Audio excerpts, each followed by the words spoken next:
What's going on, everyone? This is Kevin Breeze here, and in this video we're going to be comparing the BLU Vivo Go to the ZTE Blade Max View.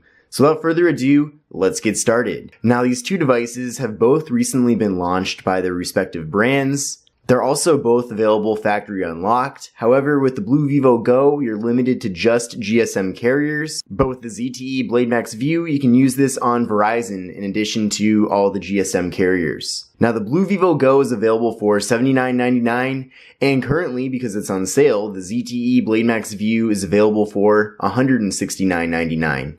So the Blade Max View is $90 more expensive than the BLU Vivo Go, so we have to keep that in mind. Now, the BLU Vivo Go and the ZTE Blade Max View both have 6-inch displays. So you can see, holding them up right next to each other, the displays are the same size. However, the ZTE Blade Max View is a little bit larger because there's a little bit more bezel space in the top and bottom. The cool thing about both of these devices, though, is that they don't have notches. The BLU Vivo Go features a 720p display, and the ZTE Blade Max View features a 1080p display. So the resolution of the display on the ZTE Blade Max View is much better than it is on the BLU Vivo Go. However, one of the advantages of the BLU Vivo Go is that I think the display actually has better colors. So it's a lower resolution display, but you're getting a lot brighter of a display. And oddly enough, the display on the BLU Vivo Go looks almost as sharp as the display on the ZTE Blade Max View. Now, with that being said, both displays do look great, so I don't want you to think that one display is awesome and the other's not. Both phones have really nice displays.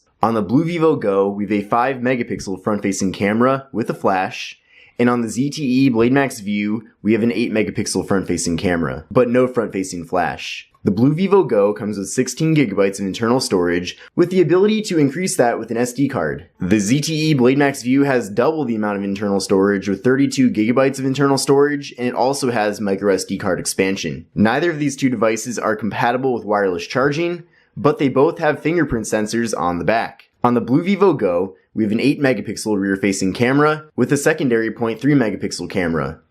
On the ZTE Blade Max View, we have a 16 megapixel rear-facing camera with a 2 megapixel secondary camera. Now, on the BLU Vivo Go, it kind of has portrait mode. They call it bokeh mode. And on the ZTE Blade Max View, we have portrait mode. The BLU Vivo Go features 1 gigabyte of RAM, and the ZTE Blade Max View features 3 gigabytes of RAM. The BLU Vivo Go has a MediaTek MT6739 processor, and the ZTE Blade Max View has a Qualcomm Snapdragon 435 processor. Both of these devices max out their video recording at 1080p at 30 frames per second, and on the BLU Vivo Go, we have a 2600 mAh internal battery, and on the ZTE Blade Max View, we have a massive 4000 mAh internal battery.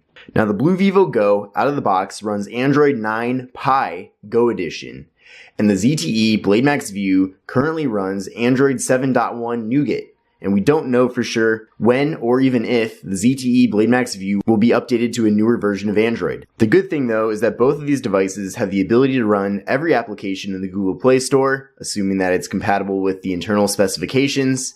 So, despite them having different versions of the Android operating system, your experience when using the apps in the Google Play Store are going to be just as good. So Android Go Edition has been around for about a year now, and it's designed for lower-end devices. So the idea here is that it's a little bit more of a stripped-down version of Android, so that it runs better on devices with lower specifications. And my experience here with the BLU Vivo Go has been very positive as far as performance goes. So despite it not having the highest specs ever, it's still very usable, and the device works well.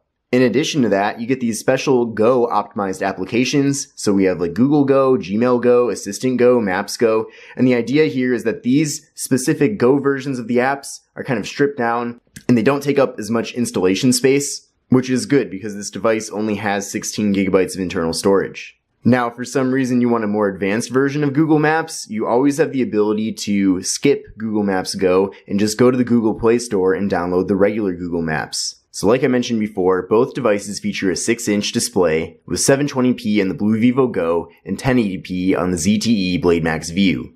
Then up top, we have the front-facing cameras, we have a flash in the BLU Vivo Go, and we have the earpieces.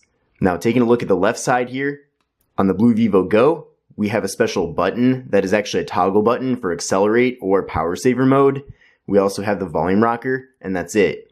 Then on the ZTE Blade Max View, all we have is the slot here for the SD card and SIM card. Then taking a look at the right side of these two devices, on the BLU Vivo Go, we have the slot for the micro SD card and SIM card, and we have the power button.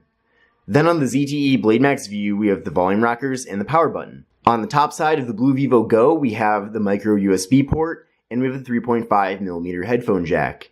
Then on the top of the ZTE Blade Max View, we have the noise canceling microphone and the 3.5mm headphone jack. Taking a look at the bottom here on the BLU Vivo Go, all we have is the speaker, but then on the ZTE Blade Max View, we have the speaker, we have the microphone, and we have the USB Type-C port. Taking a look at the backside here, the materials used are a little bit different. So on the BLU Vivo Go, we have kind of this more polished plastic material on the back, whereas on the ZTE Blade Max View, we have this kind of matte rubbery material.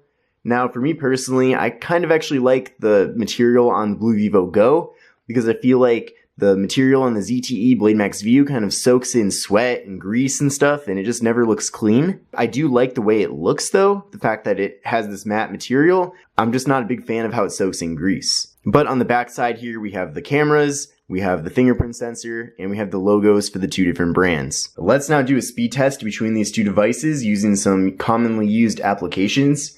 So we're going to start off by starting up the cameras in these two. So 1, 2, 3, go. And you can see in this test, the ZTE Blade Max View is quicker to pull up the camera. Let's now start up Google Chrome. So 1, 2, 3, go. And the ZTE Blade Max View is also quicker in this test here. Let's now start up yahoo.com. 1, 2, 3, go. The ZTE Blade Max View is quicker in this test as well. Let's now go to engadget.com. So 1, 2, 3, go.